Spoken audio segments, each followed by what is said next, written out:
Photo కొట్టు video start. Photo కొట్టినప్పుడు డోన్ కొండపేట రేణుకా యల్లమాంబేశ్వరి జ్యోతిర్లింగేశ్వర స్వామి దేవస్థానములకు ఈరోజు కార్యక్రమాలకు శ్రావణ మాస కార్యక్రమాలకు విజయుడు నంద్యాల జిల్లా బీసీ సంక్షేమ సంఘం కన్వీనరు విజయుడు గారు తలారి విజయుడు గారు ముఖ్య అతిథిగా హాజరు కావడం జరిగింది. ఈ కార్యక్రమానికి ప్రత్యేక ఆహ్వానితులుగా మదార్పురం మద్దయ్య అన్నదాన కార్యక్రమానికి కూడా ఆయన ప్రతి సంవత్సరము చైతన్యస్తున్నాడు. యాదవ సామాజిక వర్గానికి చెందిన మద్దయ్య గారికి కూడా మేము దేవస్థానం తరఫున ధన్యవాదాలు తెలియజేస్తూ, ముఖ్యంగా ఈరోజు శ్రావణ పౌర్ణమి సందర్భంగా రాజా కాంప్లెక్స్ అధినేత మహేష్ గౌడ్ స్వప్నమ్మ దంపతులు అమ్మవారికి స్వామివారికి పట్టు వస్త్రాలను సమర్పించారు.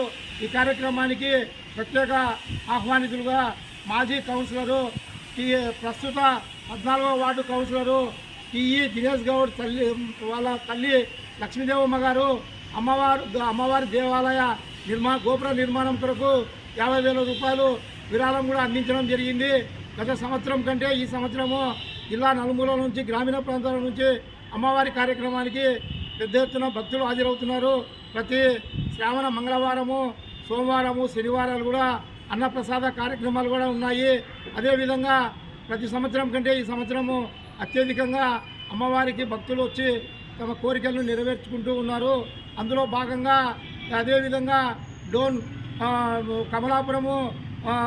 కమలాపురము వైఎస్ఆర్ పార్టీ ప్రముఖ సామాజిక సేవకులు పారిశ్రామికవేత్త శివరామిరెడ్డి గారు అమ్మవారి ఆలయ దేవాలయ గర్భగుడి ఇది కాంపౌండ్ వాళ్ళకు 40,000 రూపాయలు విరాళం సమర్పించినారు. ఆయనకు కూడా అమ్మవారి దేవాలయం తరఫున ప్రత్యేక ధన్యవాదాలు తెలియజేస్తూ, నా పేరు ఏఈ నాగరాజు. నేను డోన్ రేణుకా యల్లమాంబేశ్వరి జ్యోతిర్లింగేశ్వర స్వామి దేవస్థానం ప్రధాన అర్చకులుగా పనిచేస్తున్నాను.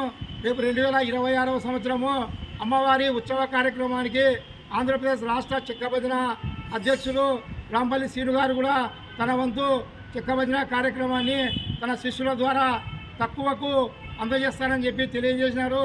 ఆయన ఆంధ్రప్రదేశ్ రాష్ట్రానికి ఆదర్శంగా చెక్కభజన కార్యక్రమమే కాకుండా ప్రతి గ్రామంలో కూడా విద్యార్థినులను చెక్కభజనల ద్వారా ఆ గ్రామంలో జరిగే ఉత్సవ కార్యక్రమాలకు దాదాపుగా 40 గ్రామాలను ఎంపిక చేసుకొని విద్యాభ్యాసాలు నేర్పించి అక్కడ జరిగే సామాజిక దేవ కార్యక్రమాలకు ఆ విద్యార్థుల ద్వారానే కార్యక్రమాలు జరుగుతూ నెలకు ఒక 50,000 లక్ష రూపాయల వరకు మంగళ వాయిద్యాలకు డబ్బు లేకుండా గ్రామాలలో ఆ పిల్లలను ఒకటి ఇది దోచితే పెరిగేది సొమ్ము, పంచితే పెరిగేది విద్య.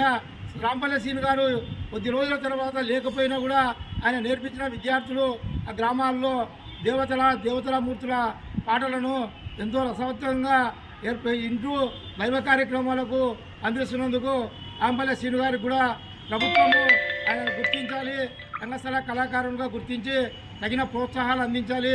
అదేవిధంగా కళాకారులకు పెన్షన్ సదుపాయాలు కూడా ఏర్పాటు చేయాలి. రాష్ట్రంలో ధూపదీప నైవేద్యాలకు నోచుకొని హిందూ దేవాలయాలకు కూడా 5,000 రూపాయలు ఇస్తామని చెప్పి చంద్రబాబు నాయుడు గారు ఫస్ట్ మేనిఫెస్టోలో పెట్టినాడు. ఇంతవరకు 1 రూపాయి కూడా ఇవ్వలేదు. పూజారులకు పిల్లల్ని కూడా ఇవ్వడం లేదు. పిల్లల్ని ఇవ్వాలంటే వాళ్ళకి ఏముంది, తట్టలో రోజు 10 రూపాయలు 20 రూపాయలు తప్ప ఏం రావు కనుక పేద హిందూ దేవాలయాలకు ఖచ్చితంగా ధూపదీప నైవేద్యానికి డబ్బులు ఇవ్వాలా. హిందూ ధర్మాదాయ శాఖ నుంచి వచ్చే డబ్బులు తిరుపతి వెంకన్న, శ్రీశైలం మల్లన్న డబ్బులు క్రైస్తవ దేవాలయాలకు, ముస్లిం దేవాలయాలకు ఇస్తున్నారే తప్ప హిందూ దేవాలయాలకు ఇవ్వడం లేదు. కనుక హిందూ దేవాలయాలు కూడా ఖచ్చితంగా ఆదుకోవాలని చెప్పి ఈ సందర్భంగా